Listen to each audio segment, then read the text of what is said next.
open pelagic biome and coral reefs. On the left is an open ocean off the island of Hawaii. The open pelagic zone is a vast realm of open blue water constantly mixed by wind-driven oceanic currents. Because of higher water clarity, the photic zone extends to greater depths than in coastal marine waters. And on the right is a coral reef in the Red Sea. And coral reefs are formed largely from the calcium carbonate skeletons of corals. Shallow, reef-building corals live in the photic zone of relatively stable tropical marine environments with high water clarity, primarily on islands and along the edge of some continents. They're sensitive to temperatures below about 18 to 20 degrees centigrade and above 30 degrees centigrade. Deep-sea coral reefs found between 200 and 1,500 meters deep are less known than their shallow counterparts but harbor as much biodiversity as many shallow reefs. And the marine benthic zone supports communities of organisms that feed largely on detritus. And this is a deep-sea hydrothermal vent community. So the marine benthic zone consists of the seafloor below the surface waters of the coastal or neritic zone and the offshore pelagic zone. Except for the shallow near coastal areas, the marine benthic zone receives no sunlight. Water temperatures declines with depth while pressure increases. As a result, organisms in the very deep benthic or abyssal zones are adapted to continuous cold, about 3 degrees centigrade, right above freezing, and very high water pressure. Climate and terrestrial biomes. Climate has a great impact on the distribution of organisms as seen on this climograph. For some major types of biomes in North America, the areas plotted here encompass the range of annual mean temperature and precipitation in the biomes. So you can see the tropical forest, higher temperature, lots of precipitation, versus temperate broadleaf forests, which we live in. Okay? We still get a lot of precipitation, not as much as rainforest, and the temperature here is much broader. Coniferous forest in Canada, cooler, a lot of rainfall. In the Arctic and alpine tundra, not as much rainfall, much cooler temperatures. Here the desert, not much rainfall, very hot temperatures, and this is the temperate grassland like in our Midwest. So climate and terrestrial biomes distribution. So you can see tropical forest, savanna, desert, chaparral, around here the Mediterranean and California, temperate grassland, middle of our continent, temperate broadleaf forests, which we're in, coniferous forest, Canada, tundra, northern Canada, Arctic Circle, and polar. So general features of terrestrial biomes are often named for major physical or climatic factors and for their vegetation. Stratification or layering is a key feature of terrestrial biomes. Vertical stratification means canopy of forest versus understory. Terrestrial biomes usually grade into each other without sharp boundaries. The area of intergradation, called an ecotone, may be wide or narrow. So some of the major terrestrial biomes: tropical forest, desert, savanna, chaparral, temperate grassland, coniferous forest, temperate broadland, and tundra. So the tropical forest and desert, and the dark green here. So they are in the equatorial and subequatorial regions. The tropical rainforest, rainfall is relatively constant, about 200 to 400 centimeters annually. In tropical dry forest, precipitation is highly seasonal. Year-round temperature 25 to 29 degrees centigrade with a lot of tropical plants and animals. And humans long ago established thriving communities in tropical forest. Rapid population growth leading to agriculture and development is destroying some tropical forest. Savanna and chaparral. So savanna in the orange. Over here, Argentina, some of Brazil, Africa, this area, Australia, the chaparral, South Africa, southern coast of Australia, the Mediterranean, and California.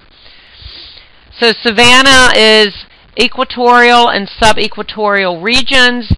Rainfall is seasonal, averages 30 to 50 centimeters per year. The dry season can last up to 8 or 9 months.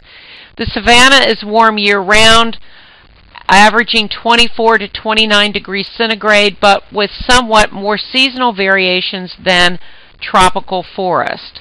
The plants are scattered trees found at different densities, often thorny with small leaves. Fires are common in the dry season. The dominant plants are fire-adapted and tolerant of seasonal drought. There are lots of grasses. The animals are large plant-eating mammals such as wildebeest, bisons, predators, lions, etc. Human impact. Earliest humans lived in savannas. Fires set by humans may help maintain this biome. Cattle ranching and overhunting have led to declines in large mammal populations. The chaparral biome occurs in mid-latitude coastal regions on several continents, like I pointed out earlier. Precipitation is highly seasonal with rainy winters and long dry summers, about 30 to 50 centimeters a year. Fall, winter, spring are cool. Summer can reach 30 degrees centigrade and become very hot. Plants, shrubby trees, grasses, high plant diversity, small leaves, woody plants to reduce water loss, adaptations to fire. Some shrubs only germinate after a fire. Animals, native mammals, browsers, deers that feed on twigs, small mammals, also support lots of amphibians, birds, insects, and reptiles.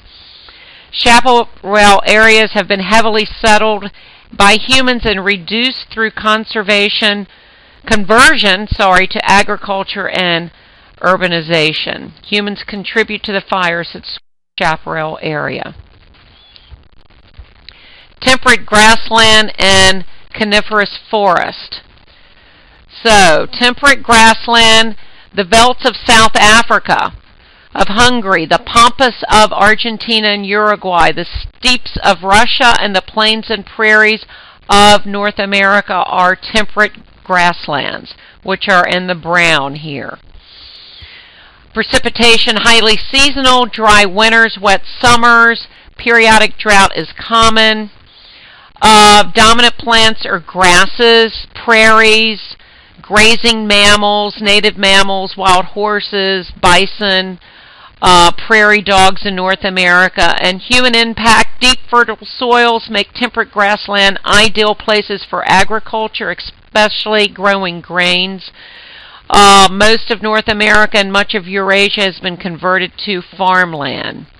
In drier grasslands, there are cattle grazing and have changed parts of the biome into a desert. The coniferous forest. The northern coniferous forest extends in a broad band across North America and Eurasia. So the coniferous forest is in blue here. It's the largest terrestrial biome on Earth. Annual precipitation, and it extends down here into the United States, into Washington State and Oregon. So annual precipitation generally ranges from 30 to 70 centimeters. Periodic droughts common. Coastal coniferous forests on the U.S. Pacific Northwest are temperate rainforest that may receive over 300 centimeters of annual precipitation. Think of Seattle. Okay, temperature. Winters usually cold and long. Summers hot. Some areas of coniferous forest in Siberia can get down to minus 50 degrees centigrade in winter and 20 degrees centigrade in summer. Plants mainly cone-bearing trees, pine, spruce, fir, hemlock. Animals, migratory birds, moose, brown bears, Siberian tigers. Human impact, not heavily settled by human populations. They are being logged, however, at an alarming rate, and old growth stands of these trees may soon disappear. Temperate broadleaf forest and tundra. So, the temperate broadleaf forest in green, we're the green, found mainly in mid-latitudes in northern hemisphere with smaller areas in New Zealand and Australia. Precipitation 70 to over 200 centimeters annually. Lots of rain in the fall seasons, including summer rain and some forests and winter snow. Range from 0 degrees centigrade to 35 degrees centigrade, so cold to hot. Distinctive vertical layers with the canopy, closed canopy, 1 or 2 strata of understory trees, a shrub layer, and herbaceous stratum. There are few epiphytes, such as orchids that live in the tropics. The dominant plants in North America are deciduous trees which drop their leaves before winter. Low temperatures reduce photosynthesis and make water uptake from frozen soil difficult. In Australia, eucalyptus dominate these forests. Lots of mammals hibernate in the winter. Many bird species migrate to warmer climates. Mammals, birds, insects make use of all vertical layers of the forest. Lots of human impact. Heavy logging. Lots of agriculture and urban development. However, owing to their capacity for recovery, the forests are returning over much of their former range. Okay, the tundra up here in the purple covers expansive areas of the Arctic, about 20% of Earth's land surface. High winds, low temperature creates similar plant communities called alpine tundra on very high mountaintops at all latitudes, including the tropics. Precipitation 20 to 60 centimeters annually in Arctic tundra, but can exceed 100 centimeters in alpine tundra. And this picture here is Denali National Park. I forgot to say this is the Great Smoky Mountains over here. Winters long and cold, minus degrees centigrade. Summers about 10 degrees centigrade.